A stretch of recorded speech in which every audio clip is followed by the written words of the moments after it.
Galera, é o seguinte, o remake de Resident Evil 4 está prestes a ser lançado, e um dos fatos mais curiosos dele é que ele vai ser lançado também para a geração antiga, só que exclusivamente no PS4.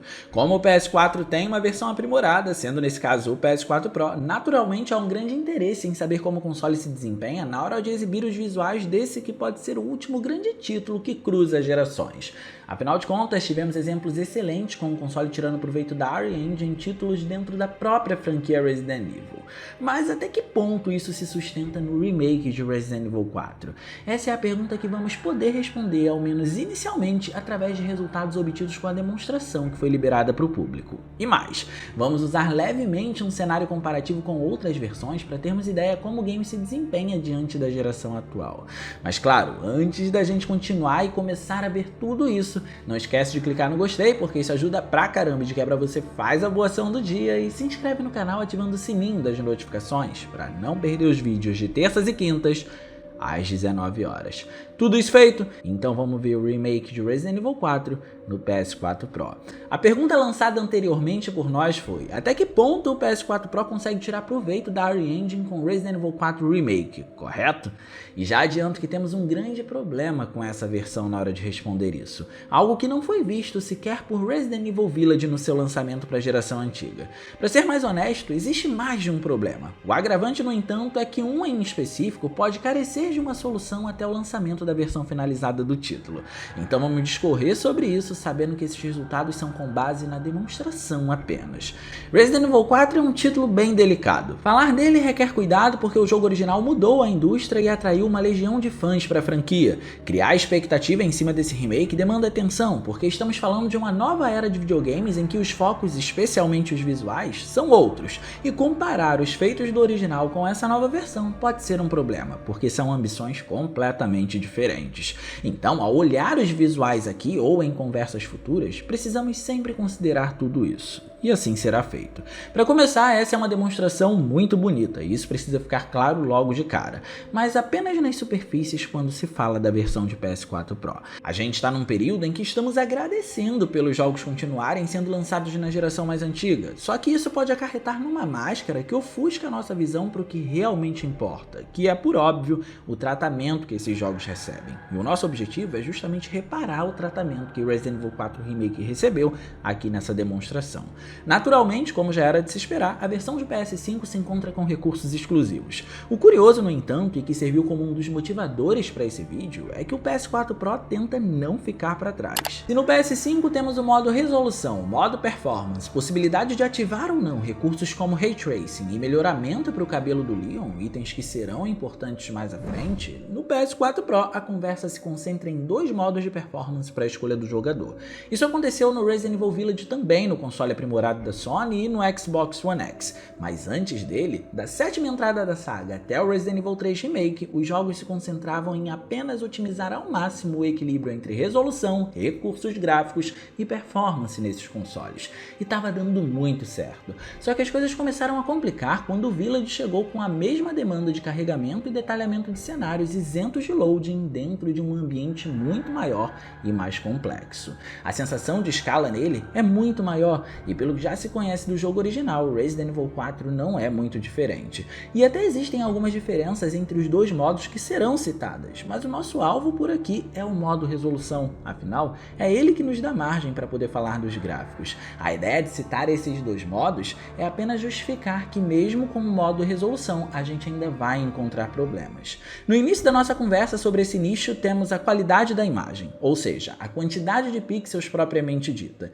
Canais como o analista The Beats apontam a resolução de 2160p, que é o 4K, como resolução alvo, porém atuante de maneira dinâmica. Nos meus testes, no entanto, não encontrei nenhum indício de que essa resolução corra em 4K. Detalhes como o próprio cabelo do Leon apresentam um aspecto fragmentado durante toda a jogatina da demonstração, praticamente. O sistema de folhagem se mostra da mesma forma, e as superfícies, em especial quando estão iluminadas por algum tipo de luz especular, não fogem desse padrão apresentado por esses elementos. O serrilhado ou os fragmentos elementos em si não chegam a incomodar, mas estão aqui para poder situar a gente de que tudo indica que o 4K não está em execução nesse console. A construção de pixels inclusive tem dificuldade para apresentar esses elementos mais finos, algo que vale para qualquer jogo, por isso esses aspectos chamam a atenção na nossa análise por aqui. Só que até aqui tá tudo bem, nada fora do comum, já se espera que o jogo rode numa resolução menor na geração antiga e mesmo assim, ainda devo dizer que nesse sentido ele está fazendo um bom trabalho, a gente está apenas pontuando o que ele tem e o que ele não tem. No entanto, esses elogios com relação à quantidade de pixels aplicada ao game só podem ser associados à parte visual dele, porque no comportamento vemos a problemática acontecer. Nenhum dos dois modos no PS4 Pro rodam com uma performance estável, e mesmo no modo performance, que abdica de um pouco da qualidade das texturas, temos os 60 FPS fixo. Mas parece que existe um legado negativo da Re-Engine dentro dessa saga na antiga geração que transcende até mesmo isso, e eu vou explicar. A taxa de quadros por segundo dos inimigos de maneira isolada falando, quando eles estão de uma distância considerável, é ainda mais instável que todo o resto. Digamos que a animação deles tem uma performance que difere da performance do jogo como um todo nesse tipo de caso. Isso foi visto também nos jogos anteriores da franquia e está presente aqui infelizmente. A presença do problema aqui, no entanto, fica muito mais evidente e grave porque existe mais margem para que ele ocorra graças à quantidade de inimigos e o tamanho do mapa. Afinal de contas, com mais inimigos em tela temos mais oportunidades e com um mapa maior, consequentemente temos mais possibilidades deles ficarem mais distantes do protagonista, evidenciando o problema dessa forma. Isso acontecia em Resident Evil 2 Remake ou Resident Evil 3 Remake, porém lá, como tínhamos mapas muito mais nichados, o problema não acontecia de forma tão veemente como está acontecendo aqui. Mas por falar em mapa, é aqui que os visuais escondem o grande problema que precisamos falar. Nessa esfera temos a melhor exemplificação de que na superfície Resident Evil 4 Remake é um jogo muito bonito e é admirável vê-lo se desempenhando bem visualmente num PS4 Pro, que é um console que está no seu fim de vida.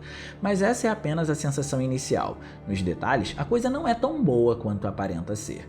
Normalmente as pessoas tendem a não reparar em detalhes, então considerar esse tipo de problema como algo grave chega a ser injusto às vezes. Só que, quando existe um acúmulo de detalhes problemáticos, eles deixam de ser algo pequeno e individual para tomar uma forma muito maior. E aí precisamos dar a devida importância.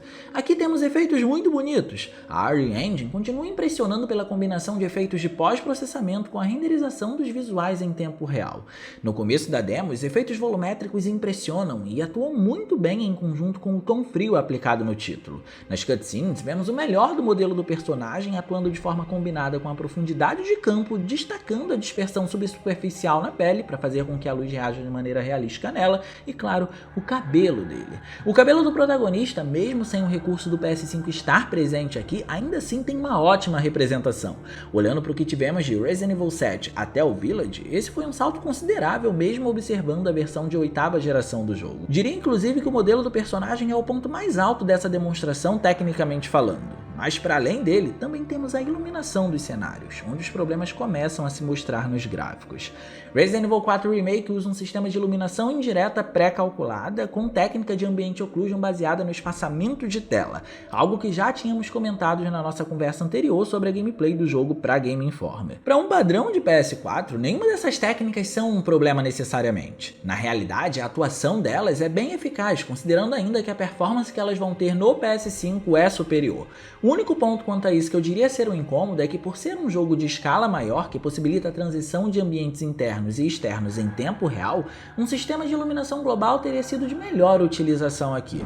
O PS5 não usa o recurso com Ray Tracing, então acaba apresentando a deficiência também, ou seja, ele traz uma característica do PS4 para si. Isso faz com que na iluminação em específico não haja uma mudança gradual de um tipo de luz externa para uma luz interna quando você faz a transição de um ambiente. É uma mudança muito abrupta e não suave como deveria ser, e esse trecho exemplifica muito bem isso. Nos jogos anteriores o recurso funcionou melhor porque 90% dos ambientes eram internos, mas sabemos que não é o caso por aqui. Só que, para hoje, como o foco é o PS4 Pro, o efeito atende às necessidades como se deve e é bem bonito, diga-se de passagem. O que não é tão bonito assim é a falta de projeção de sombra do Leon. De maneira veemente, vamos dizer que isso acontece apenas no PS4. Existem áreas que simplesmente não conseguem projetar a sombra sombra do personagem no ambiente ou até mesmo de alguns objetos. Comparando com a versão de PS5, vemos que faltou aplicar a projeção nesses trechos. O que chama a atenção quanto a isso é que, mesmo no PS5, apesar dele corrigir esses trechos, ainda há algumas fontes de luz que não projetam a sombra do personagem. É claro que, por ser uma demonstração, muita coisa pode ser melhorada na versão final, mas é um tanto preocupante uma simples sombra não conseguir ser reproduzida nos cenários. Sombra é pré-requisito hoje em dia, é algo básico. É de fato uma pena encontrar esse tipo de problema, porque a qualidade das sombras aqui, quando estão aplicadas, é algo memorável, tanto na parte interna como também na parte externa, reagindo à baixa luminosidade do ambiente, porque ali está tudo amanhecendo ainda. Mas continuando a nossa busca e caminhando pelos locais, vamos ver a RE-Engine fazendo o que ela faz de melhor, representando materiais. Metal, pedras, madeira, tudo isso é muito bem representado. Mas como eu já disse antes, apenas olhando superficialmente. O primeiro problema surge com o streaming de texturas e detalhes na sua frente enquanto você está explorando. Isso se torna muito mais incisivo, inclusive, nos ambientes externos. É muito comum andar e ver objetos aparecendo na sua frente ou texturas carregando os seus detalhes, o que soa como uma mera questão de má otimização, já que existem jogos no PS4 que têm uma demanda de cenário similar, com texturas muito mais detalhadas que fazem um trabalho superior nisso. O segundo problema está associado à baixa definição de diversas texturas, e essa é a grande problematização que estávamos esperando chegar no assunto de hoje. Existem inúmeras texturas que aparecem chapadas, assim como também o mapeamento de algumas superfícies não está dos melhores ou simplesmente não existe. Em alguns casos falta profundidade e relevo, em outros falta definição, e em certos trechos se aproximar pode revelar muitos problemas, e isso vale tanto para cenários internos como para cenários externos. O que acontece não apenas com uma ou duas texturas, mas sim com inúmeras. No PS5 o problema é menor, mas o estranho é que, embora ele elimine a dificuldade com o stream dos detalhes nas superfícies, ainda assim existem texturas chapadas e sem relevo algum, se agarrando a muito do que foi visto no PS4 Pro, o que nos leva para o terceiro problema. Essa não deveria ser uma dificuldade, porque o jogo tem muitos assets que foram utilizados no Resident Evil Village, reforçando o desenvolvimento paralelo dos dois, mas existe uma salvação para todos esses problemas que é associada a esse desenvolvimento paralelo ter sido tão bem executado no jogo anterior. Se olharmos como é o comportamento da versão final de Resident Evil Village, vemos que o jogo, mesmo no PS4 Pro, raramente tem qualquer tipo de dificuldade com texturas, por mais que elas não sejam tão boas quanto as do PS5. Então, vamos aguardar para ver como a Capcom vai se desempenhar na versão final desse jogo, porque é um problema que não tem justificativa quando a gente olha para a versão do jogo anterior rodando no PS4 Pro e quando a gente lembra que os assets utilizados lá também estão sendo utilizados aqui em grande parte do tempo, de acordo com o que a gente viu nessa demonstração. E no mais, eu vou ficando por aqui, eu espero que vocês tenham gostado desse vídeo. Se vocês gostaram, não se esqueçam de clicar no gostei, porque isso ajuda pra caramba, e de quebra você faz a boa ação do dia, e se inscreve no canal ativando o sininho das notificações, para não perder os vídeos de terças e quintas, às 19 horas. Minhas redes sociais vão estar aparecendo por aqui, se vocês quiserem trocar uma ideia, sou todo ouvidos. Era isso, um grande abraço, e a gente vai se ver na próxima.